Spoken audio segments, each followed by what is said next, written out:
Assalamualaikum warahmatullahi wabarakatuh. Selamat datang kembali di pelajaran perundang-undang kesehatan. Nah, hari ini kita akan membahas mengenai bahan berbahaya dan zat warna tertentu yang dinyatakan sebagai bahan berbahaya.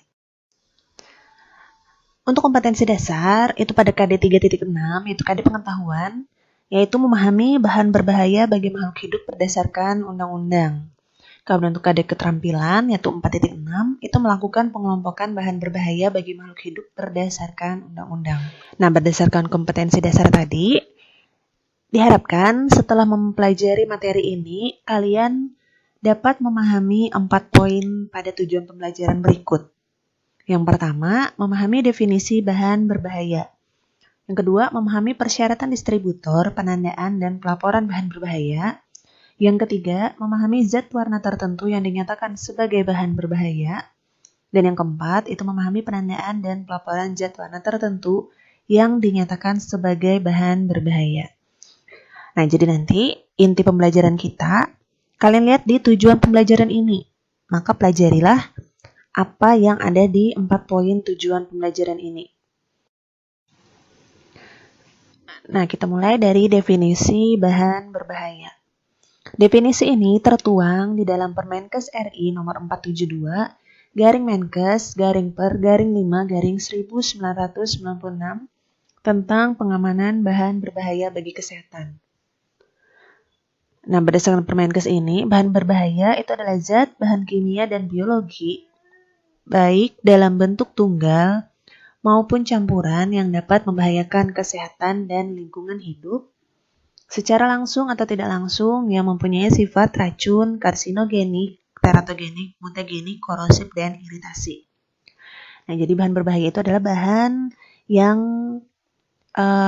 berbahaya untuk kesehatan maupun lingkungan hidup. Nah, pada pengertian ini ada beberapa definisi yang mungkin baru kalian, yaitu racun, karsinogenik, teratogenik, mutagenik, korosif, dan iritasi. Agar lebih mudah memahaminya, maka silakan kalian cari pengertian dari 6 istilah ini dan catatlah di buku catatan kalian. Untuk jenis dan contoh bahan berbahaya, itu dapat kalian lihat di tabel berikut. Ada 10 jenis bahan berbahaya lengkap beserta contohnya.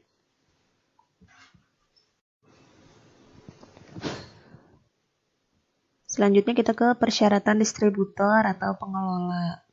Nah, jadi bahan berbahaya itu kan sama seperti bahan-bahan lainnya, itu pasti memiliki distributor atau pengelola yang mengurus peredaran dari bahan berbahaya tersebut. Nah, untuk distributor ini, mereka wajib atau harus membuat, menyusun, dan memiliki LDP, yaitu lembaran data pengamanan.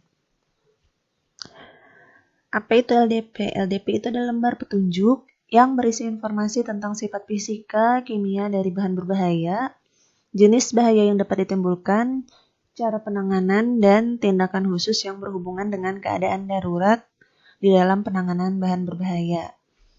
Nah, kenapa wajib? Karena misalkan pada bahan berbahaya itu terjadi kecelakaan, maka untuk penanganannya itu akan lebih mudah dilakukan. Karena itu pula lah LDP itu harus diletakkan di tempat yang mudah dilihat, sehingga semua karyawan itu dapat mengambil LDP ini tadi. Jadi perlu diingat ya, persyaratan distributor atau pengelola bahan berbahaya itu adalah harus membuat, menyusun, dan memiliki LDP. Kemudian penandaan. Pada wadah atau kemasan itu harus dicantumkan penandaan yang meliputi nama sediaan atau nama dagang, nama bahan aktif, isi atau berat neto, kalimat peringatan, dan tanda atau simbol bahaya. Pertolongan pertama pada kecelakaan dan penandaan tersebut harus mudah dilihat, dibaca, dimengerti, tidak mudah lepas atau luntur baik karena pengaruh sinar atau cuaca. Nah, penandaan ini penting agar konsumen yang menggunakannya itu dapat mengetahui bahwa itu adalah bahan berbahaya. Dan penanganan terhadap kecelakaannya pun harus tertera dengan jelas dan penandaan ini tidak boleh mudah rusak. Untuk pelaporan, pada umumnya, bahan berbahaya itu dilakukan pelaporan setiap 3 bulan, yaitu memuat tentang penerimaan, penyaluran, dan penggunaan, serta yang berkaitan dengan kasus yang terjadi. Maksudnya kasus yang terjadi ini, misalkan di dalam suatu distributor atau pengelola itu terjadi kecelakaan, maka kasus itu harus dilaporkan. Nah, khusus terhadap importir bahan berbahaya berupa boraks, formalin, merkuri, metanil yellow, rodamin B, dan sianida dan garamnya, itu harus segera melaporkan pemasukan dan penerimaannya kepada Badan POM selambat-lambatnya 2 minggu setelah penerimaan barang tersebut. Jadi silakan kalian ingat, untuk bahan berbahaya secara umum itu dilaporkan tiap 3 bulan. Sedangkan untuk beberapa bahan berikut, ini adalah selambat-lambatnya 2 minggu setelah penerimaan barang tersebut. Nah, selanjutnya kita membahas mengenai zat warna tertentu yang dinyatakan sebagai bahan berbahaya. Nah, untuk melindungi masyarakat dari bahaya yang ditimbulkan oleh zat warna tertentu, ini maka dibuatlah Permenkes RI nomor 239-Menkes/Per/5/85 tentang zat warna tertentu yang dinyatakan sebagai bahan berbahaya. Nah, di dalam Permenkes ini terdapat definisi dari zat warna tertentu, itu adalah bahan yang digunakan untuk memberi warna dan atau memperbaiki warna bahan atau barang. Jadi bukan makanan ataupun pewarna pada obat-obatan ya. Jadi ini adalah zat warna tertentu yang dinyatakan sebagai bahan berbahaya. Sesuai dengan keputusan Direktorat Jenderal Pengawasan Obat dan Makanan Depkes RI nomor 00386-C-SK-2-90 tentang perubahan lampiran Peraturan Menteri Kesehatan nomor 239 yang termasuk dalam zat warna tertentu yang dinyatakan sebagai bahan berbahaya dalam obat, makanan, dan kosmetik adalah jingga K1, merah K3, merah K4, merah K10, dan merah K11. Nah, artinya zat warna ini tidak boleh digunakan untuk memberi warna pada obat, makanan, dan kosmetik karena dia akan menimbulkan efek yang berbahaya bagi kesehatan manusia. Untuk pelaporannya,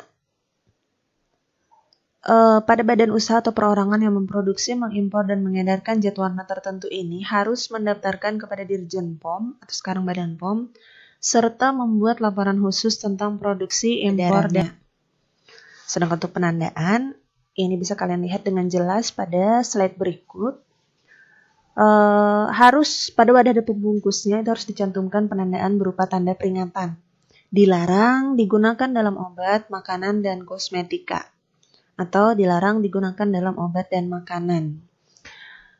Nah, penandaan ini itu harus dibuat dengan huruf Latin besar berwarna merah dan dapat dibaca dengan jelas oleh penggunanya. Nah, itu tadi pembahasan kita pada materi kali ini. Semoga mudah dipahami dan jangan lupa kerjakan tugas yang tadi diberikan. Catat di buku catatan kalian. Terima kasih. Assalamualaikum warahmatullahi wabarakatuh.